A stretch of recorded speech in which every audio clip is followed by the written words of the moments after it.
5వ అధ్యాయము 17వ వచనం చూడండి. కాగా ఎవడైనను క్రీస్తునందున్న ఎడల వాడు నూతన సృష్టి, పాతవి గతించెను, ఇదిగో క్రొత్తవాయును. అంటే ఎవరైనాను క్రీస్తునందున్న ఎడల వాడు నూతన సృష్టి, ఇదిగో పాతవి గతించెను, all things are become new. దేని బిడ్డలారా, మీకు తెలుసా క్రీస్తు నందున్న ఎడల అంటే మన సృష్టి క్రీస్తు నందున్న ఎడల ఏ వ్యక్తి అయితే ప్రభువైన యేసుక్రీస్తుని సొంత రక్షకుడిగా అంగీకరించాడు, అంటే రోమా 10:9-9-10 వాక్యం ప్రకారం తన హృదయమందు విశ్వసించి తన నోటితో ఒప్పుకుంటే ఆ వ్యక్తి రక్షించబడ్డాడు. ఆ వ్యక్తి కన్ఫెషన్ బట్టి, నీటిలో సాక్ష్యాన్ని బట్టి ఆ వ్యక్తి ఏమయ్యాడు, తిరిగి సృష్టించబడ్డాడు. అందుకే నికోదేము గారు వచ్చి అడుగుతాడు, అయ్యా ఈ వయసులో మీరేమో కొత్తగా జన్మించాలని ప్రకటిస్తున్నారు, ఈ వయసులో మళ్ళీ నేను తల్లి గర్భంలోకి వెళ్ళి ఎలా జన్మిస్తాను అన్నాడు. మీకు తెలిసి విషయం. అలా కాదు అని ప్రభువు వివరించారు. దేని బిడ్డలారా, అసలు నూతన సృష్టి అంటే ఏంటి? చిన్నగా ఒక వివరించేసి నేను, అంటే లాస్ట్ మా ఆదాం గారితో దేవుడు ఏమన్నాడంటే, ఈ పండు దినమున నువ్వు నిత్యంగా చస్తావు. ఈ రోజే, ఏ రోజు తింటూ ఆ రోజే. దేని బిడ్డలారా, మీరు ఆలోచించండి, ఆ రోజే ఆయన చనిపోతారని అనుకున్నాం. ఆ రోజు చచ్చిపోతారని ప్రభు చెప్పారు. నిజంగానే ఆయన మరణం ఆత్మలో జరిగింది. 969 సంవత్సరాలేమో ఆదాం గారు బతికారు. 935 969 మెతుషెల. దేని బిడ్డలారా, ఒకసారి మీరు గమనిస్తే మనం ఎప్పుడైతే ప్రభుని యేసుక్రీస్తుని మనం కన్ఫెస్ చేశామో అప్పుడు ఏం జరిగింది? ప్రభుని యేసుక్రీస్తుని మన జీవం, అంటే మన ఆత్మ తిరిగి మళ్ళీ సృష్టించబడింది ఆయన జీవం ద్వారా. చాలామందికి నిత్య జీవం ద్వారా సృష్టించబడడం అనేది ఏంటో తెలియలేదు. చాలామంది అంటున్నారు నిత్య జీవం అంటే మళ్ళీ ఇంకేమనుకుంటున్నారంటే, ప్రభువైన యేసుక్రీస్తు రాకడ వచ్చిన తర్వాత లేదా ఒక వ్యక్తి చనిపోయిన తర్వాత అతను పరలోకానికి వెళ్ళి అనుభవించేది నిత్య జీవం. మీకు తెలుసా, ఆ నిత్య జీవము ప్రభువైన యేసుక్రీస్తుని బట్టి, ఆయన మరణాన్ని బట్టి, మనం ఆయన తిరిగి పునరుత్థానాన్ని బట్టి మనం ఎప్పుడైతే కన్ఫెస్ చేస్తామో, మనం ఎప్పుడైతే ఒప్పుకున్నామో ఆ నిత్య జీవం మన ఆత్మలోకి ప్రవేశించింది, మన ఆత్మ తిరిగి సృష్టించబడింది. సో మనము న్యూ క్రియేషన్. ఎవడైనాను క్రీస్తునందున్న ఎడల వాడు నూతన సృష్టి, పాతవి గతించెను. నిత్య జీవం ఏం చేస్తుందంటే గతాన్ని విమోచించింది, భవిష్యత్తును భద్రపరిచింది, వర్తమానాన్ని మహిమకరంగా ఉంచుతుంది. అది నిత్య జీవం. అంటే ఇదే నిత్య జీవంతో మనము ప్రభు యొక్క రాకడికి ఆఖరి యొక్క తరం మనం యుగ యుగాలు మనం జీవించగలం, శాశ్వత యుగాలు మనం జీవించగలం. ఇదే నిత్య జీవం. మీరు చూడండి, హల్లెలూయా. 1 పేతురు 1వ అధ్యాయము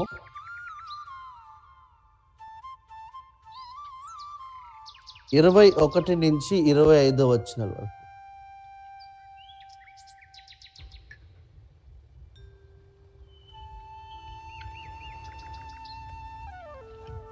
హల్లెలూయా. ఆయన జగత్తు పునాది వేయబడక మునిపే నియమింపబడను గాని తన్ను ఆయన మృతుల జగత్తు పునాది వేయబడక ముందు, స్లో అమ్మ, కొంచెం స్లో అమ్మ, స్లోగా అందరికి అర్థం అవ్వాలి, మీరు వినండి. ఆయన జగత్తు పునాది వేయబడక మునిపే నియమింపబడను గాని తన్ను మృతులలో నుండి లేపి తనకు మహిమనిచ్చిన దేవుని ఎడల తన ద్వారా విశ్వాసులను మీ నిమిత్తము కడవరి కాలముల యందు ఆయన ప్రత్యక్షపరచబడెను. కాగా మీ విశ్వాసమును నిరీక్షణయు దేవుని యందు ఉంచబడి ఉన్నవి. మీరు క్షయబీజము నుండి కాక శాశ్వతమగు జీవము గల దేవుని మీరు క్షయ బీజము నుండి కాక, మీరు వినండి, శాశ్వతము గల జీవము గల దేవుని వాక్య మూలముగా అక్షయ బీజము నుండి పుట్టింపబడిన వారు. ఒకప్పుడు మీరు ఎలా పుట్టారు? అదే యోహాను సువార్త 1:13 చూడండి. యోహాను సువార్త 1వ అధ్యాయం 13 వచనం.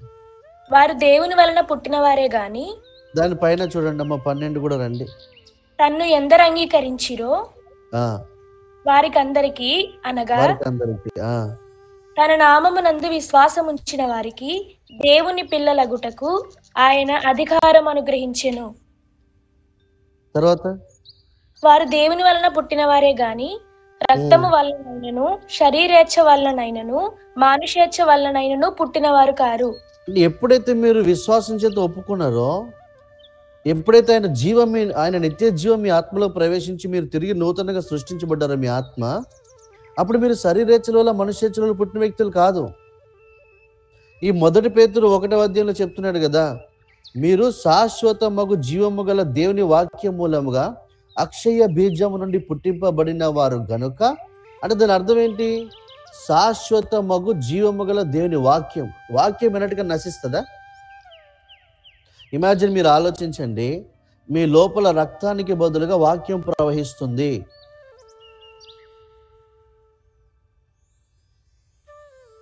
అంటే ఎందుకు? పూర్వమేమో శరీరేచ్ఛల మనుష్యేచ్ఛల వల్ల ఆ విధంగా వచ్చినది ఒకటి ఉంది. కానీ ఇప్పుడు ఏం జరుగుతుందంటే, మీరు దేవుని వాక్యం వలన పుట్టేశారు. మీ భర్తే దేవుని వాక్యం. అంటే యేసుక్రీస్తు ప్రభువులు భూమి మీద ఉన్నారు ఇప్పుడు. ఎందుకు? ఆది యందు వాక్యం ఉండెను, ఆయన దేవుడై ఉండెను. ఇప్పుడు అదే వాక్యం మూలంగా మీరు పుట్టారు, నేను పుట్టాను. శాశ్వత మగు జీవము గల దేవుని వాక్యం. తర్వాత చదవండి అమ్మా. ఆ వాక్యము శరీరధారి అయి కృపాసత్య సంపూర్ణుడుగా మన మధ్య నివసించెను. కాదమ్మా, 1 పేతురు 1:21 చదివారు కదా, 22. మీరు సత్యమునకు విధేయులట చేత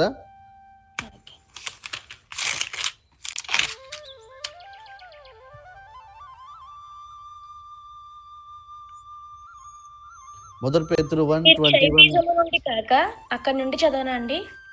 22 చదివారు కదా, 21 చదివారు, 22 చదవండి. మీరు క్షయబీజము నుండి కాక శాశ్వతమగు జీవము గల దేవుని వాక్య మూలముగా అక్షయ బీజము నుండి పుట్టింపబడిన వారు గనుక నిష్కపటమైన సహోదర ప్రేమ కలుగునట్లు మీరు సత్యమునకు విధేయులౌట చేత మీ మనస్సులను పవిత్రపరచుకున్న వారయ్యుండి ఒకరినొకడు హృదయపూర్వకముగాను మిక్కటముగాను ప్రేమించుడి. ఎలయనగా సర్వ శరీరులు గట్టిని పోలిన వారు, వారి అందమంతయు గడ్డి పువ్వు వలె ఉన్నది. అనగా సర్వ శరీరులు గడ్డిన పోలిన వారు, వారి అందం అంత. అందుకే చాలా మంది ప్రేయర్ ఏం చేస్తారు చెప్పండి, ఇప్పటికీ ప్రభా మేము గడ్డిని పోలిన వాళ్ళం, దుమ్మి ధూళి ఇవన్నీ చెప్తారు. ఎందుకు? ఆయన ఏం చెప్తున్నాడు? ఏలైనగా సర్వ శరీరులు గడ్డిని పోలిన వారు. తర్వాత గడ్డి ఎండును, దాని పువ్వును రాలును, అయితే ప్రభువు వాక్యము ఎప్పుడు నిలుచును. ప్రభు వాక్యం ఎప్పుడు నిలుచును. కానీ గడ్డి ఎండుతుంది, దాని పువ్వు రాలుతుంది. అందుకే మీకు అర్థం చేసుకోవాలి, ఇప్పుడు మన ప్రేయర్ వచ్చి ప్రభా మేము గడ్డిలాగా వాలిపోతాం, దుమ్ము ధూళి పువ్వు ఎండిపోతుంది, అలాంటి బతుకు మాది. నో, అలాంటి బతుకు కాదు మనది. కింద ఏం చెప్తున్నాడు? అయితే ప్రభు వాక్యం ఎప్పుడు నిలుస్తుంది. అంటే మనం సర్వ శరీరం కాదు, మన వాక్యం వల్ల పుట్టినటువంటి వ్యక్తులు. అందుకే ప్రభు వాక్యం ఎప్పుడు నిలుచును. అంటే చాలా మందికి అది అర్థం కాలేదు. అందుకని ప్రేయర్స్ కూడా ఎప్పుడు చాలా నిత్య జీవం, అంటే నిత్య జీవంతో కూడిన ప్రార్థన, నిత్య జీవం అండర్స్టాండింగ్ లేదు, సృష్టి ఏంటి అండర్స్టాండింగ్ లేదు, వాళ్ళకి అర్థం కావట్లేదు. వాళ్ళ ప్రేయర్సే వాళ్ళ లైఫ్స్. వాళ్ళు ఏం ప్రార్థన చేస్తున్నారో అదే రిజల్ట్ పొందుతున్నారు. ఏలైనగా సర్వ శరీరంలో గడ్డిని పోలినారు, కానీ మనం సర్వ శరీరం కాదు, మనం వేరు. ఏనాడైతే ప్రభువైన యేసుక్రీస్తు మీరు సొంత రక్షకుడికి అంగీకరించారు, ఆనాడు మీరు ప్రభువైన యేసుక్రీస్తు వాక్కు వల్ల పుట్టారు. ఆనాడు మీ లోపలికి నిత్య జీవం ప్రవేశించింది. మీరు చూడండి. ఓ హల్లెలూయా. మీకు ప్రకటింపబడిన సువార్త ఈ వాక్యమే. ఒకసారి చూడండి, 1 కొరింథీ 3:1 చూడండి.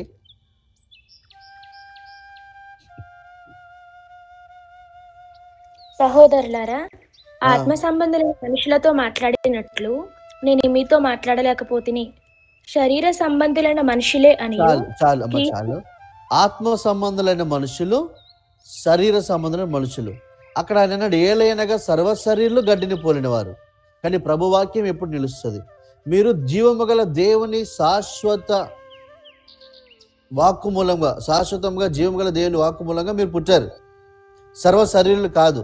ఇక్కడ ఆత్మ సంబంధమైన మనుషులు, మనిషి శరీర సంబంధమైన మనుషులు అంటున్నారు. ఇంకొకటి చూడండి, ఇప్పుడు అన్ని జనులకి మనకి మధ్య డిఫరెన్స్ చాలా మంది అర్థం చేసుకోవట్లేదు. ఎఫెసీయులకు రాసిన పత్రిక 4వ అధ్యాయము 17వ వచనం నుంచి 24వ వచనం వరకు చూడండి. కాబట్టి అన్యజనులు నడుచుకున్నట్లు మీరు ఇక మీదట నడుచుకొనవలదని ప్రభువునందు సాక్ష్యం ఇచ్చుచున్నాను. ఎందుకు అన్యజనులు నడుచుకున్నాడు, మనం ఎందుకు నడుచుకోకూడదు? వారైతే అంధకారమైన మనస్సు గలవారై తమ హృదయ కాఠిన్యము వలన తమలోనున్న అజ్ఞానము చేత దేవుని వలన కలుగు జీవములో నుండి వేరుపరచబడిన వారై దేవుని వలన కలుగు జీవంలో నుంచి వేరుపరచబడ్డారు వాళ్ళు అజ్ఞానం చేత, హృదయ కాఠిన్యం చేత. బట్ నీవు నేను జీవంలోంచి వేరుపరచబడలే. ఆ జీవం నీలో నాలో ప్రవహిస్తుంది. అందుకే మనం శాశ్వత కాలం జీవిస్తాం. ఎండిపో, మనం వాడిపోం.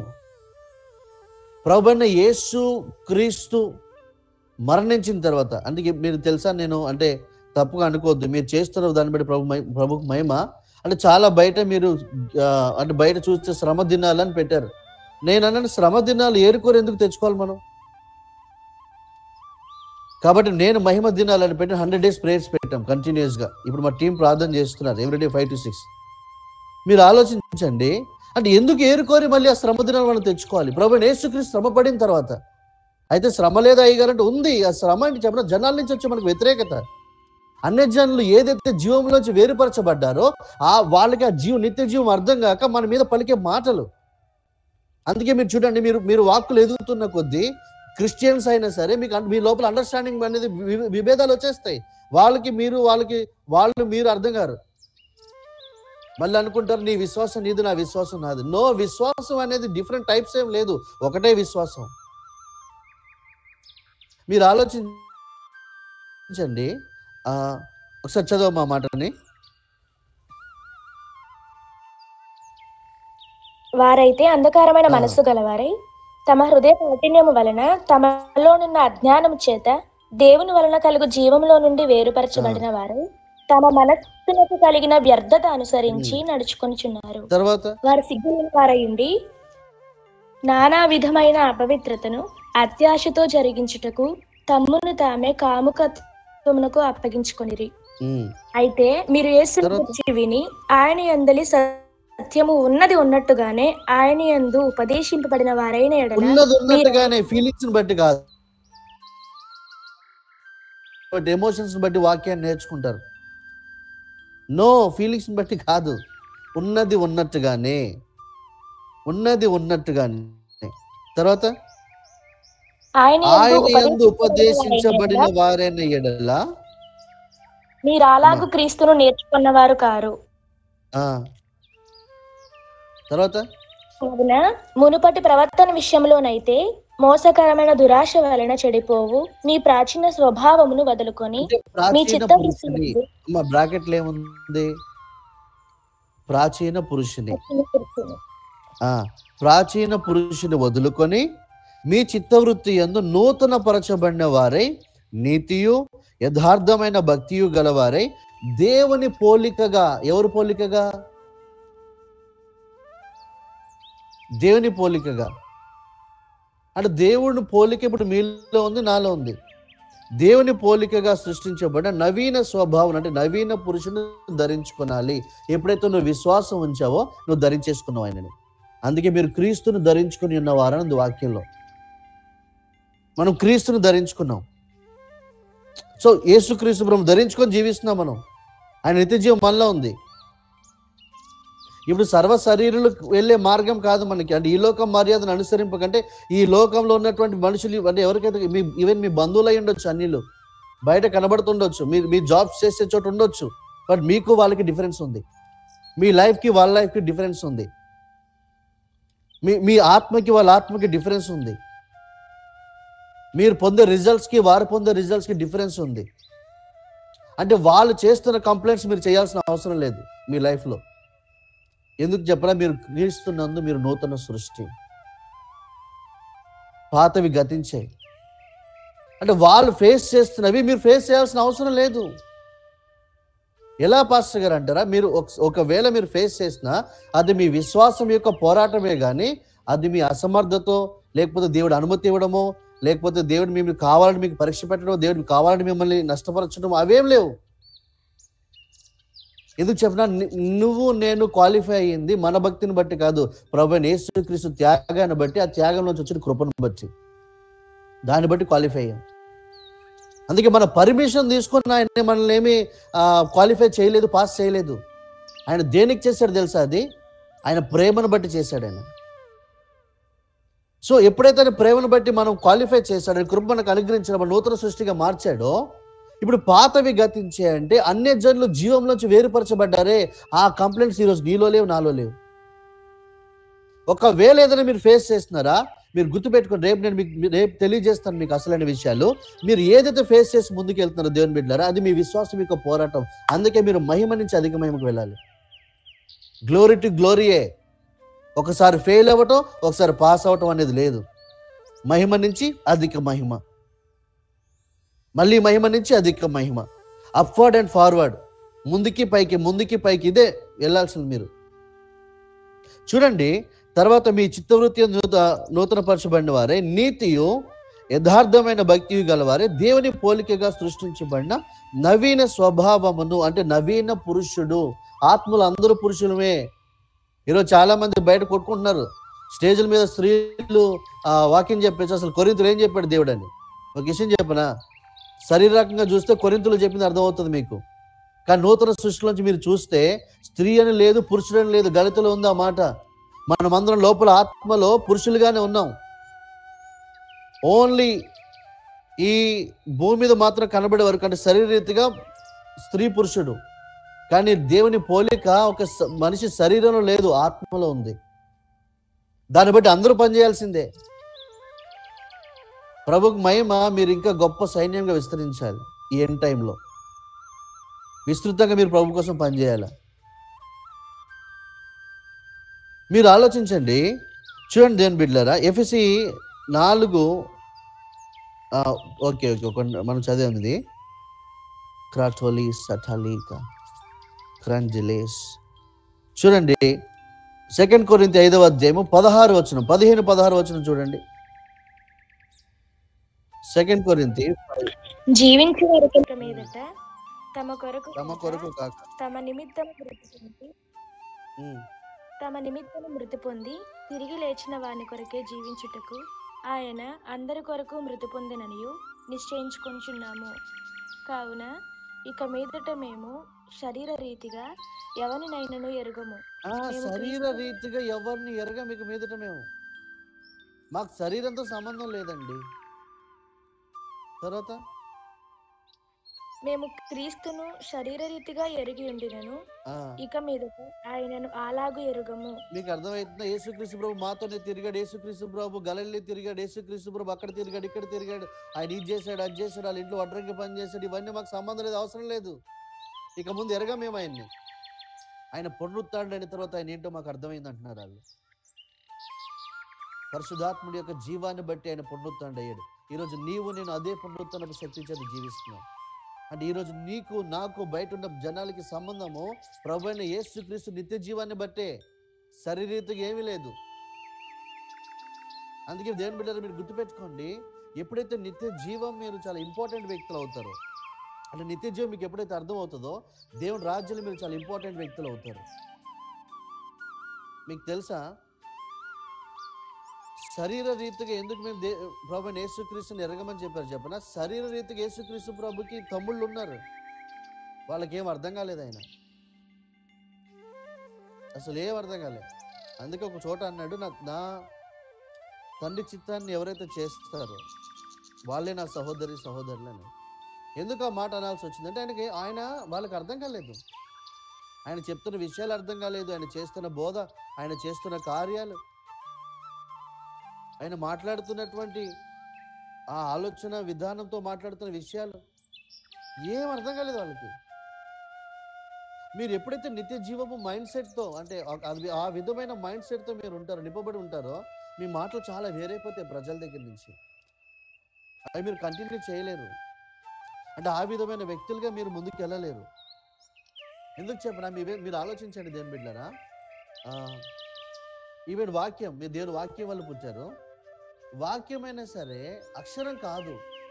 నేను ఎందుకు ఇంత న్యూస్ పేపర్ అన్నాను చూడండి, ఒకసారి చూడండి. 2 కొరింథీ 3:6. ఆయనే మమ్మును క్రొత్త నిబంధనకు అనగా అక్షరమునకు కాదు గాని ఆత్మకే పరిచారకులమవుటకు మాకు సామర్థ్యము కలిగించి ఉన్నాడు. హల్లెలూయా. అక్షరము చంపును గాని ఆత్మ జీవింపజేయును. ఆలోచించండి, అక్షరం చంపుతుంది, ఆత్మ జీవింపచేస్తుంది. మళ్ళీ జీవం అంటే లేఖనాల్లో ఉన్నది న్యూస్ పేపర్ కాదు, ఆత్మ, పరిశుద్ధాత్ముడు. ఇప్పుడు మన ఆత్మ పరిశుద్ధాత్ముడు ఏకమయ్యారు. ఆయన జీవం ఇప్పుడు నా ఆత్మలో కూడా నీ ఆత్మలో కూడా ఉంది. అంటే ఇప్పుడు దేవుడు ఎలా ఉన్నాడో ఈ భూమి మీద మనం అలా ఉన్నాం. అందుకే వాక్యంలో ఉంది, లోక సంబంధులు ఎట్టివారో లోకం ఎట్టిదో లోక సంబంధులు అట్టివారే, పరలోక సంబంధం ఎట్టివాడో పరలోక సంబంధులను అట్టివారే. అంటే ప్రభువుని యేసుక్రీస్తు ఎట్టివాడో ఆయన సంబంధమైన మనము అట్టివారమే. బయట చాలా వేదనలు, నిరాశలు, నిస్పృహలు. చాలామంది అంటారు,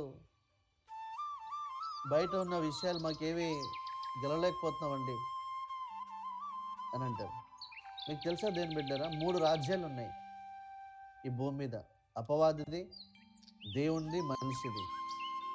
నేను ఎప్పుడైతే నూతన సృష్టిగా మార్చబడ్డామో అపవాది రాజ్యం నుంచి, మనిషి రాజ్యం నుంచి మనం విడిపించబడి దేవుని రాజ్యపు వారసులుగా మనం మార్చబడ్డాం.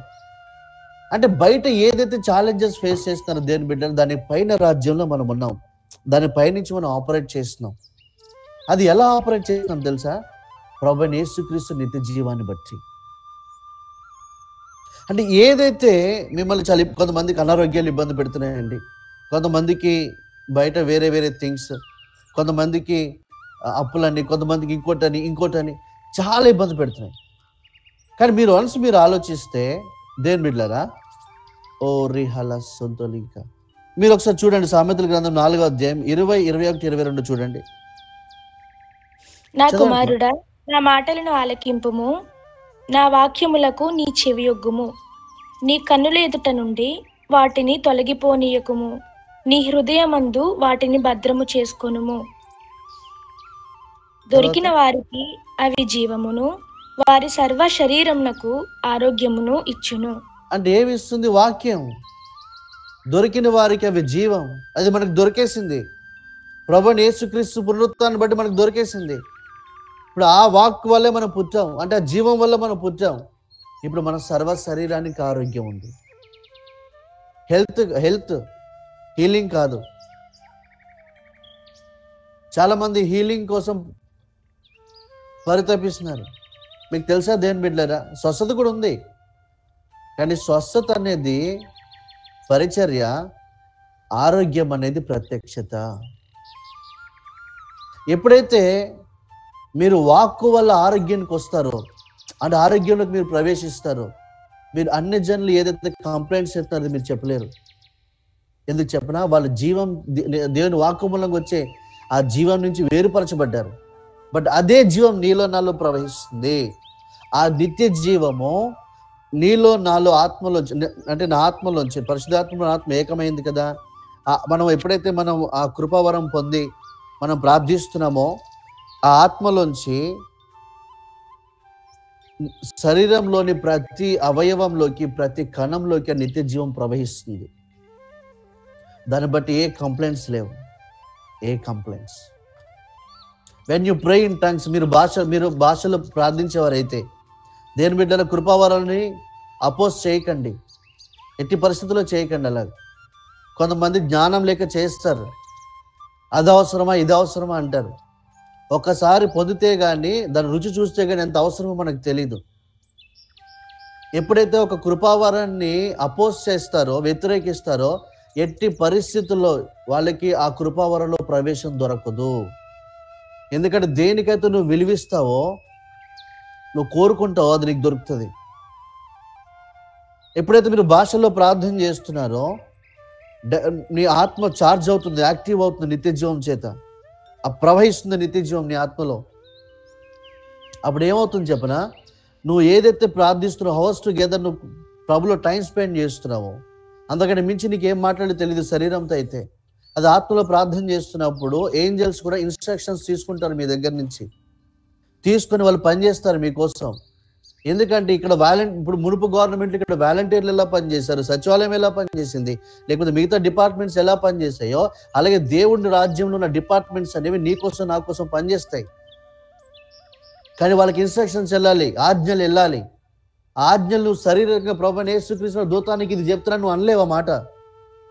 నువ్వు ఎప్పుడైతే భాషలో ప్రార్థన చేస్తావో అప్పుడు ఇన్స్ట్రక్షన్స్, అంటే దేవదూతల భాషలైన ఉంది కదా వాక్యంలో, వాళ్ళు ఇన్స్ట్రక్షన్స్ తీసుకొని నీ కోసం పనిచేస్తారు. ఎందుకు చెప్పనా, నువ్వు క్రీస్తుకు వారసుడు కాబట్టి. చాలా మంది ప్రాబ్లం బయట ఏం చెప్పినా, మేము మంచి విశ్వాసులం అండి, మేము మంచి విశ్వాసం అన్న మాట ఎక్కడ లేదు వాక్యంలో. మీరు వెతకండి, ఎక్కడ లేదు విశ్వాసులని. మీరు వారసులు అన్నది వాక్యంలో. అది నేను మీకు వివరిస్తాను రేపు చాలా విషయాలు. గుర్తుపెట్టుకోండి, ఎందుకు వారసులు అన్నాడు చెప్పనా, ప్రభువైన యేసుక్రీస్తు వారసత్వంలో మనకి దేవుని వారసత్వాన్ని బట్టి దేవుని రాజ్యంలో మనం అధికారులుగా ఉన్నాం. అందుకే మనం రాజులని యాజక సమూహం, ఏర్పరచబడిన వంశం, పరిశుద్ధ జనం, దేవుని సొత్తైన ప్రజలు. పాత నిబంధనలు రాజులు వేరు, యాజకులు వేరు, ప్రవక్తలు వేరు. ఈ ముగ్గురితో మాత్రమే దేవుడు మాట్లాడేవాడు. ఇంకా మిగతా జనాలతో ఏం కమ్యూనికేషన్ ఉండేది కాదు. ఊరిమి తుమ్మిమి ద్వారా యాజకుల ద్వారా మాట్లాడేవాడు, ప్రవక్తలతో మాట్లాడేవాడు, రాజులతో మాట్లాడేవాడు. అంటే రాజుల యొక్క డెసిగ్నేషన్ వేరే, వాళ్ళ రెస్పాన్సిబిలిటీ వేరే, ప్రవక్తలది వేరే, యాజకులది వేరే. కానీ ఇక్కడ నూతన నిబంధనకు వచ్చేసరికి ప్రభువైన యేసుక్రీస్తు పునరుత్థానాన్ని బట్టి నీవు నేను రాజులని యాజక సమూహం, ప్రవక్త కూడా. అంటే అన్ని రోజు మనమే ప్లే చేస్తున్నాం. అంతకంటే మించి చెప్పాలంటే ఆయన వాక్య మూలంగా పుట్టాం కాబట్టి ప్రభువైన యేసుక్రీస్తు ఎలాగ ఇప్పుడు మనం అలాగే ఆయన కుమారుడు, మనము కుమారుడు. మీకు తెలుసా ఈ దినాల్లో అంటే ఈ ఏదైతే శ్రమ ఇవన్నీ జరుగుతున్నాయి దేని బిడ్డలారా, ప్రభువైన యేసుక్రీస్తుని ఎందుకు చంపేశారు తెలుసా? ఆయన మీద చాలా సాక్ష్యాలు పలికారు. పొంతు పిలాతు అందుకే అన్న, నాకు ఏ రుజువు దొరకట్లేదు ఈయన దగ్గర అన్నాడు. ఎన్ని పలికారు వాళ్ళు. యోహాను సువార్త 19వ అధ్యాయం చూస్తే తెలుస్తుంది, చదివించట్లేదు. కానీ ఎన్ని పలికినా లాస్ట్గా ఆయన ఎందుకు చంపారు చెప్పనా, అయినా చంపేసి అంటున్నారు వాళ్ళు. ఎందుకు చంపాలి, ఎందుకు శిలువ శిక్షకు అప్పగించాలి అంటే వాళ్ళు ఏమంటారంటే, ఈయన దేవుని కుమారుడని చెప్పుకొని తిరిగాడు, అది మా ధర్మశాస్త్రం ప్రకారం, మా లా ప్రకారం అది తప్పు, అందుకే చంపేశాం, అందుకే చంపాలి ఈయనని. మీకు తెలుసా, అందుకే మన ధర్మశాస్త్రం నుంచి దేవుడు పునరుత్థానపు శక్తి చేత నింపి మనల్ని వారసులుగా మార్చాడు. ఇప్పుడు విశ్వాసులం కాదు, మనం వారసులం ఆ నిత్య జీవాన్ని బట్టి. ఎప్పుడైతే ఈ విధమైనటువంటి లైఫ్ స్టైల్ మనకు అర్థం అవుతుందో, వాక్య మూలంగా లైఫ్ స్టైల్ మనకు తెలుస్తుందో, అధికారంతో జీవించడం మనం ప్రారంభిస్తామో, నిత్య జీవం చేత మనం ఎన్ని డామినేట్ చేయగలమో మనకు తెలుస్తుంది. చాలా మంది అపవాదితో పోరాడుతున్నామండి, మీకు గెలవలేకపోతున్నామని అంటారు. అసలు వాడికి మనకి పోరాటం ఎందుకు? ఆల్రెడీ ప్రభువైన యేసుక్రీస్తు వాడిని గెలిచేశారు కదా. మీరు చూడండి, పక్షిరాజు ఏదన్నా దేనితో యుద్ధం చేయాలనుకుంటే భూమి మీద చేయదు, దాని కాళ్ళ చేత పట్టుకెళ్ళిపోతుంది పైకి. ఇప్పుడు అంటే సర్పాన్ని మీరు ఎప్పుడైనా యూట్యూబ్లో వీడియో చూస్తే, మీరు ఆ సర్పాన్ని పెట్టుకొని పైకి తీసుకెళ్ళిపోయింది అనుకోండి పక్షిరాజు, దానికి బలం లేదు. పక్షిరాజుతో పోరాడడానికి దానికి ఏం లేదు, ఇప్పుడు స్టామినా లేదు. ఎందుకు? యుద్ధం యొక్క లెవెల్ మార్చేసింది, పైకి తీసుకెళ్ళిపోయింది. మీరు ఈ మనిషి రాజ్యంలో, అపవాది రాజ్యంలో మీరు పోరాడుతూ ఉన్నారు అనుకోండి, మీకు చాలా కష్టంగా ఉంటుంది వాటితో గెలవాలంటే. అదే మీరు దేవుని రాజ్యంలో నిత్య జీవం ద్వారా ఉన్నారు, అక్కడి నుంచి మీరు ఉన్నారు. వాడేమో మీతో పోరాటం చేయాలనుకుంటాడు, మీరు పైనుంచి ఆపరేట్ చేస్తున్నారు, కింద నుంచి కాదు కదా. వాడు మిమ్మల్ని గెలవలేడు. మీకు తెలుసా, మీరు గెలవడానికి సృష్టించబడ్డారు. అందుకే వాక్యం చెప్పింది, మీరు జయించిన వారి కంటే మించి అనుంది వాక్యంలో. ఎందుకు? ఇది మనల్ని బట్టి రాలే, ప్రభువైన యేసుక్రీస్తు త్యాగాన్ని బట్టి, పునరుత్థానాన్ని బట్టి వచ్చింది. అంటే మీ జయం ఆల్రెడీ డిసైడ్ అయిపోయింది, మీ విజయం. మీరు గెలవడానికి సృష్టించబడ్డారు. అంటే ప్రతిరోజు గెలవచ్చు మీరు. ఇంకా కొంతమంది, చాలామంది, నేను ఒక్కోసారి నాకు అనిపిస్తుంది, బ్రదర్ పాస్టర్ గారు మేము ప్రభు యందు విశ్వాసం ఉంచామండి, ఏ నాటికైనా గెలుస్తామండి అంటారు. అమ్మా, ఏ నాటికి ఎందుకు గెలవు, ఈరోజు గెలవచ్చుగా అంటే అదేంటండి అలా అంటారు. మరి వాక్యం అదే చెప్పింది.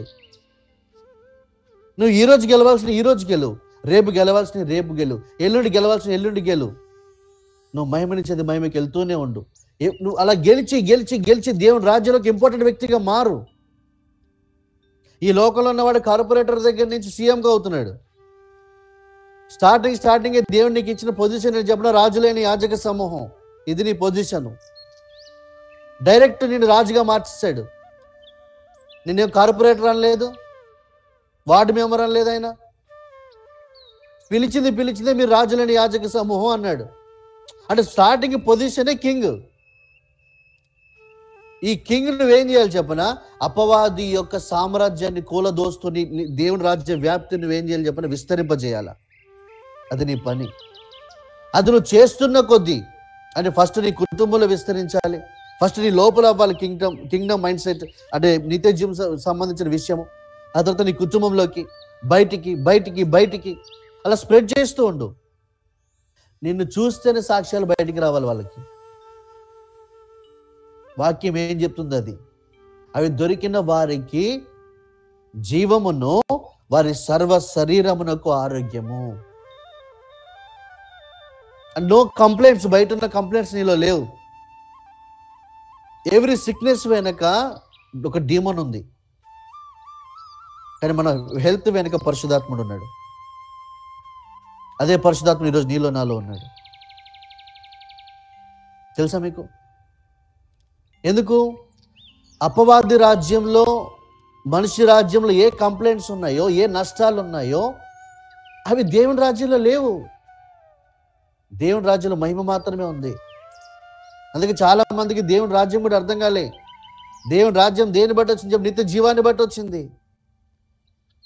మీరు చూడండి దేని బిడ్డలారా, ఎఫెసీ 4:17-18 చదివినప్పుడు ఇందాడ అన్ని జనులు దేని వల్ల కలుగు జీవంలోంచి వేరుపరచబడ్డారు, బట్ నీలోంచి నాలో అదే జీవం ప్రవహిస్తుంది.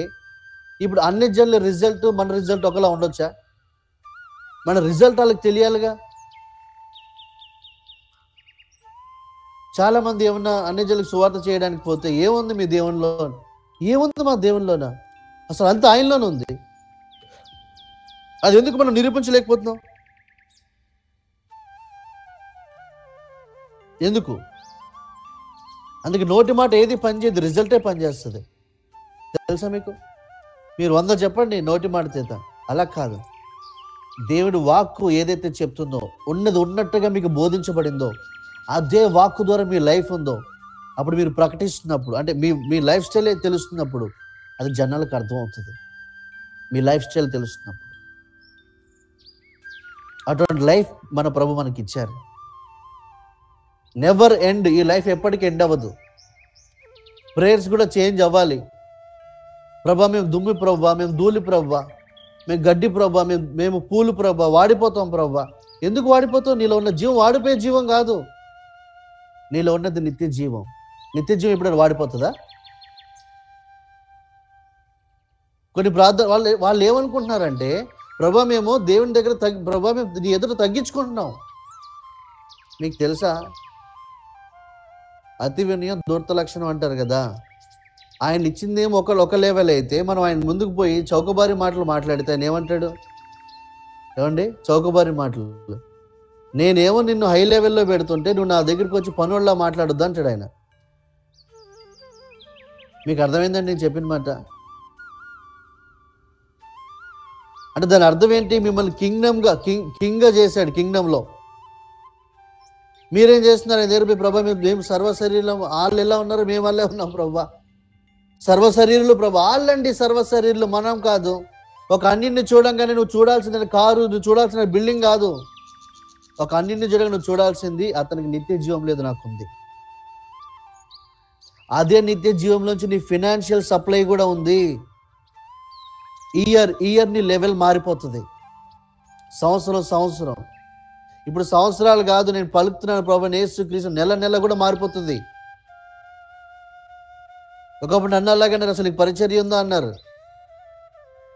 మేము చాలా విత్ ఇన్ షార్ట్ స్పాన్ మేము దేవుడు నాలో ఏదైతే కొన్ని సంవత్సరాలు బట్టి నాలో పెట్టాడో వాక్కు, ఆ వాక్కుతో నేను ఏదైతే జీవిస్తున్నానో అదే వాక్కు ప్రకారం నేను ముందుకెళ్తున్నాను.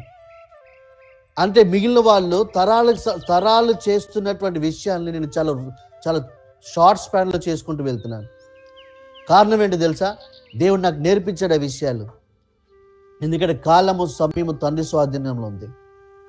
ఆ షార్ట్ స్పాన్లో అంటే నిత్య జీవం ద్వారా దేవుని రాజ్యంలో ఎంత ఫాస్ట్గా మనం పనిచేయచ్చో నాకు తెలుసు. ఎందుకంటే మనం కడవరి గడియ చివరి నిమిషాలు ఉన్నాం కాబట్టి. తెలుసా దేవుని బిడ్డలారా మీకు? చాలా మంది ఆ లెవెల్ ఆఫ్ థింకింగ్, ఆ లెవెల్ మైండ్ సెట్తో ఆలోచించారు. ఎప్పుడైతే మీరు ఆ విధమైన వ్యక్తిగా మారిపోతారో ఫస్ట్ మీరు ఒంటరిగా మారిపోతారు. మీరు జనాల్లో కలవలేరు. అసలు నీళ్ళంటే మళ్ళీ ఇంకొకటి కావాలి నీకు, లేకపోతే నువ్వు ఉండలేవు. నేను అంటున్నాను, అందుకే మనం ప్రభువైన యేసుక్రీస్తు మొట్టమొదట మనకి, ఆ తర్వాతే మిగతా. ఎప్పుడైతే ప్రభువైన యేసుక్రీస్తు మొట్టమొదట అవుతారో, ఆయన మీరు ఏకమయ్యారు, ఇక మీ ఇద్దరికి ఎక్కువ ఇంకా లోతుగా మీకు దేవుని విషయాలు తెలియజేస్తాడు. ఎందుకంటే మనిషి సంగతులు మనిషి ఆత్మకు తెలియను, దేవుని సంగతులు దేవుని ఆత్మకు తెలియను. మిగతా వారికి తెలియవు సంగతులు. దేవుడి గురించి వాళ్ళ దగ్గర అది అనుభవాల్లోంచి వద్దు. దేవుని బిడ్డలారా, దేవుని ఎలా నేర్చుకోవాలనుకుంటున్నారు చెప్పిన చాలా మంది వారి అనుభవాల్లోంచి నేర్చుకోవాలనుకుంటున్నారు. లేదండి, వాళ్ళ అనుభవాల్లోంచి నేర్చుకోవద్దు, దేవుని వాక్యంలోంచి నేర్చుకోండి. ఎవరికి తెలుసు, వారి అనుభవం కూడా తప్పవచ్చుగా, విత్ రిజల్ట్ ఉన్నా సరే. దానికంటే మించిన అనుభవం ఉండొచ్చు కదా. అందుకే వాక్యం ఏం చెప్పింది? ఆయన ఎందు ఉపదేశము ఉన్నది ఉన్నట్టుగానే ఆ విధంగానే బోధించబడాలి. అంటే ఎక్స్పీరియన్స్ని బట్టి నువ్వు వెతికితే ఒక్కొక్కరికి ఒక్కొక్క ఎక్స్పీరియన్సెస్ ఉంటుంది. బట్ నీ ఎక్స్పీరియన్స్ ఏంటి అసలు? దేవుని వాక్యం మూలంగా నీ ఎక్స్పీరియన్స్ కావాలి. ఎప్పుడైతే తెలుస్తుందో నువ్వు ముందుకు ఇంకా ప్రయాణం చేయగలుగుతావు. చూడండి, రోమా 12:2 చూడండి ఒకసారి. మీరు ఈ లోక మర్యాదను అనుసరింపక ఉత్తమమును అనుకూలమును సంపూర్ణమునయున్న దేవుని చిత్తమేదో పరీక్షించి తెలుసుకొనినట్లు మీరు అర్థం చేసుకోండి. ఒక్క నిమిషం ఆగమ్మా. ఉత్తమము, అనుకూలము, సంపూర్ణము లెవెల్స్ ఉన్నాయి. ఉత్తమము, అనుకూలము, సంపూర్ణమైన దేవుని చిత్తం సంపూర్ణంగా తెలుసుకోవాలి. దేవుని చిత్తం ఈ లోక మర్యాదను అనుసరిస్తే తెలియదు. చాలా మంది మిగతా వాళ్ళ ఆచారాలు పాటిస్తూనే ఉంటారు. ఇంకా ఇదే అదే అంటారు. ఇంకా కొంచెం దౌర్భాగ్యం ఏంటి చెప్పిన, వాళ్ళు ఏదైతే వాళ్ళు చేస్తున్నారో దాని వెనక ఏ ఆత్మ పనిచేస్తుందో కూడా తెలియట్లేదు వాళ్ళకి. ఇది మన కల్చర్ అండి. మన భారతదేశంలో ఉన్నా కూడా మన కల్చర్ని గౌరవిస్తున్నాం. అవునా? ఎఫెసీలు రాసిన పత్రిక 6వ అధ్యాయంలో ఉంది. దేవుని బిడ్డలారా, మీకు తెలుసా అండి, ఏలైనగా మనం పోరాడినది శరీరులతో కాదు. అక్కడ క్లియర్గా ఉంది. అపవాది యొక్క లెవెల్స్ ఉంది అక్కడ. డిమానిక్ సామ్రాజ్యం యొక్క లెవెల్స్. అంటే ఈ దేశం మీద కూడా ఉన్నాడు ఒకడు. ఎవడు? అపవాది యొక్క ఒక అధికారి. ఈ కల్చర్ వెనుక ఒకడు ఉన్నాడు, ఒకటి ఉంది, దురాత్మ. అంటే ఆ కల్చర్ పాటిస్తారా మీరు? ఇది మన భారతదేశం అండి. మన కల్చర్ భారతదేశం లేకపోతే వేరే దేశం కాదు. మన కల్చర్ వాక్యమే మన కల్చర్. నేను చెప్తున్నాను ధైర్యంగా, క్రిస్టియానిటీ ఈజ్ ఏ కల్చర్. మిగతా వాటిలో ఏదైతే కల్చర్ ఉంది, ఇది వాక్యం మన కల్చర్. మీకు వాక్యం ఎందుకు కల్చర్ అవ్వట్లేదు మరి? అంటే మీరు పుట్టి పెరిగారు.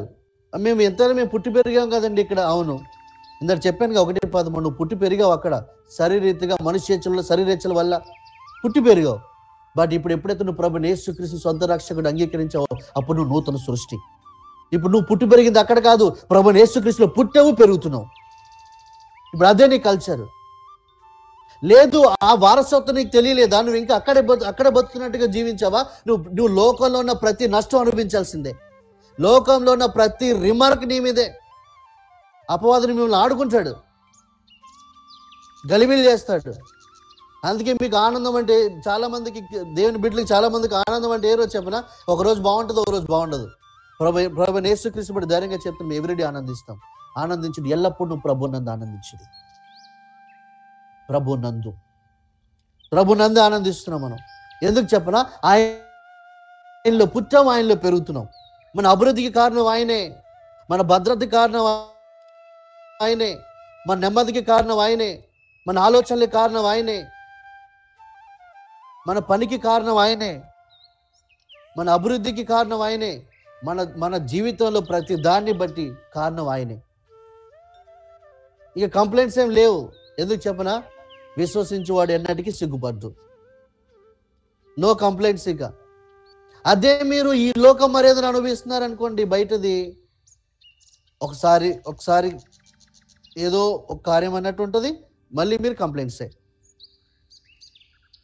అయితే దేవుడిని పొగడాలి, అపవాదం తిట్టాలి. అపవాది గారు చేస్తున్నాడండి లోపల ఇంటర్నల్ కొంచెం వేరే ఇండైరెక్ట్గా ఏం చెప్తున్నారు చెప్పనా? దేవుడు పట్టించుకోవట్లేదు. దేవుడు ఎందుకు అనుమతించాడు?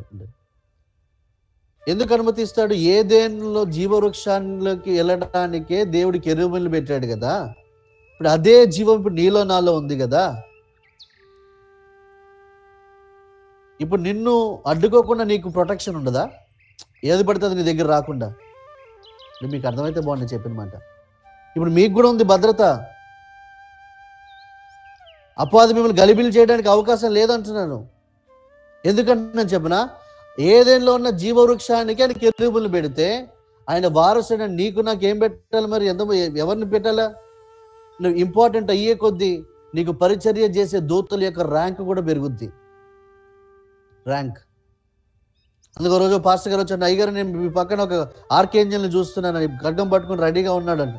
ఎస్, దేవుడు నాకు చెప్పాడు, నేను ఇంతమంది దూతలు అసైన్ చేశాను, వాళ్ళు నేను భద్రపరుస్తున్నారు, నేను చూస్తున్నారు, వాళ్ళు ప్రొటెక్ట్ చేస్తున్నారు. ప్రభుకు మహిమ. దేని మీద గుర్తుపెట్టుకోండి, ఎందుకంటే నువ్వు దేవుని రాజ్యంలో కింగ్గా ఉన్నావు. మీకు అర్థమైతే బాగుంది. కింగ్గా ఉన్నారు. మేము పిలవడమే అలా పిలిచాడని రాజులని యాజక సమూహం. నీవు విస్తరిస్తున్న కొద్దీ, ఇంపార్టెంట్ అవుతున్న కొద్దీ దేవుడు నీకు అప్పగించే భూభాగం ఎక్కువ అవుతుంది. జయించుకుంటూ వెళ్తావు అంటే దేవుని రాజ్యంలో నీ వాల్యూ పెరుగుతుంది. ఆత్మలోకంలో నీ విలువ పెరుగుతుంది. ఆత్మలోకంలో నీ విలువ పెరుగుతున్న కొద్దీ నీకు వచ్చే సప్లై పెరుగుతుంది. ఇహలోకంలో ఉన్న థింగ్స్ అన్ని నీకు చాలా ఈజీగా వచ్చేస్తాయి. ఏదైతే నువ్వు కష్టం అనుకుంటున్నావో అది నీ ప్రయాసం బట్టి కాదు, ప్రభు అనుగ్రహించడాన్ని బట్టి నీకు వచ్చేస్తుంది. అది పెద్ద విషయం కాదు. కానీ విషయం ఏంటి చెప్పనా? నువ్వు నూతన సృష్టిగా ఎందుకు సృష్టించబడ్డావు? నువ్వు ఏ విధంగా సృష్టించబడ్డావు? దేవుడు నిన్ను ఎందుకు సృష్టించాడు? ఆ నిత్య జీవం అంటే ఏంటి? ఆ నూతన సృష్టి ద్వారా మనకు వచ్చిన నిత్య జీవం అంటే ఏంటి? అది మీకు తెలియాలి ఫస్ట్. దేవుని బిడ్డలారా, ఏనాడైతే మీకు అది అర్థమవుతుందో అధికారం కలిగిన వ్యక్తులుగా మీరు ఈ లోకంలో జీవిస్తారు. ఇంతటి అధికారం ప్రభువైన యేసుక్రీస్తుకి ఎవడిచ్చాను అంటారు వాళ్ళు సమాజ మందిరాన్ని బోధిస్తున్నప్పుడు. కారణం, ఇది నాకు నా తండ్రి అనుగ్రహించడాన్ని బట్టి వచ్చింది అన్నాడు ఆయన. యేసుక్రీస్తు ప్రభుకి ఎవరైతే తండ్రి, ఈరోజు నీకు నాకు ఆయనే తండ్రి. ఆయన వాక్యమై ఉన్నాడు, మనం వాక్యమూలంగా పుట్టాం, ఇప్పుడు మనం కూడా వాక్యమై ఉన్నాం. ఇంకా మీరు దేవుని నూతన ప్రభువైన యేసుక్రీస్తుని మీరు అంగీకరించి ఇంకా మీరు మైండ్ క్లియర్గా లేక ఇష్టం వచ్చినట్టు మాట్లాడుతున్నారా? అయితే వాక్యం మీలో ప్రవహించట్లేదు. ప్రవహిస్తే మీరు అలా అవ్వరు. మీకు అర్థం కాలేదు. మనందరం దేవుని పోలికగా ఉన్నాం. దేవుని పోలిక మన శరీరంలో లేదు, మన ఆత్మలో ఉంది. దేవుడు ఎన్నటికీ నశించడు కాబట్టి నీవు నేను కూడా ఎన్నటికీ నశించము. అందుకే మనకి విరోధంగా రూపించబడిన ఏ ఆయుధము వర్ధిల్లదు. అది నువ్వేదో చేసిన దాన్ని బట్టి కాదు, దేవుడు నీకు ఇచ్చినటువంటి ఆత్మ, ఆయన పోలిక, దాన్ని బట్టి. ఎవరేం చేయలేరు. నిన్ను ఏం అవ్వదు. నువ్వు ఇంటి నుంచి గేట్లోంచి బయటికి వెళ్తే నల్లపిల్లి ఎదురొస్తే అవ్వదు, తుమ్మితే అవ్వదు, ఎవరు దుమ్మెత్తి పోస్తే అవ్వదు, ఎవరు శాపవచనాలు పలికితే అవ్వదు. ఇక కొంతమంది చాలా మంది బాధపడుతుంటారు, అయ్యండి మా వంశపారంపర్యంగా పలానాది వ్యాధి కానీ పలానా విషయాలు కానీ మాకు వస్తున్నాయి కంటిన్యూగా అని అంటే, అవునా నీ వంశం ఇంకా మారలేదా అంటాను నేను. ప్రార్థన చేయండి అయ్యగారు అంటే, నేను దానికి ప్రార్థన ఎందుకు, వంశం మార్చుకోవచ్చుగా అంటాను. ఇప్పుడు నా పితరులు వేరు, అబ్రహాం, ఇస్సాకు, యాకోబు. అబ్రహాం విశ్వాసులకు తండ్రి, నాకు కూడా తండ్రి ఆయన. ఇప్పుడు నేను ఏర్పరచబడిన వంశం, రాజులని యాజక సమూహం. ఇంకా జనరేషనల్ కర్సెస్ ఎక్కడున్నాయి మీకు? వంశపారపర్యమైనటువంటి శాపాలు. అలా అయితే మీరు శరీరకంగా పుట్టినట్టు యోహాను 1:12 చెప్పినట్టుగా. కానీ మొదటి పేతురు 1:21 చెప్పాడు క్లియర్గా, మీరు క్షయ బీజం నుండి కాక, అంటే క్షయ బీజం అంటే నాశనం అయ్యే బీజం కాదు, మీరు అక్షయ బీజం, ఎన్నటికీ నాశనము కాని బీజం. ఏ వ్యక్తి మిమ్మల్ని నాశనం చేయలేని బీజం, అపవాది మిమ్మల్ని పాడు చేయలేని బీజం. అలాంటి బీజంతో ఉన్నారు మీరు. అపవాది మిమ్మల్ని ఏం పాడు చేయలేడు, మీకు మీరు పాడు చేసుకోవాలి అంతే. విశ్వాసం మీకు అర్థం కాకో, నిత్య జీవం అర్థం కాకో, దేవుడు మీకు ఇచ్చినటువంటి స్టేటస్ అర్థం కాకో, ఆయన వాక్య ప్రత్యక్షత అర్థం కాకో, మీ లెవెల్ మీరు తగ్గించుకొని మీకు మీరే పాడు చేసుకోవాలండి. దేవుడు ఎవరిని పాడు చేయడు. పాడు చేయడానికి ప్రాణం పెట్టలే. ఈరోజు నీ విలువ, నా విలువ ఎంత తెలుసా? దేవుని ప్రాణం అంతా. మీకు అర్థమైతే తెలుస్తుంది అంతా. అది మన విలువ. ఈరోజు నీకు నాకు ఎంత వాల్యూ ఉంది? చాలా మంది అంటారు వాడి నెత్తి మీద 10 రూపాయలు పెట్టిన కొనరండి అని.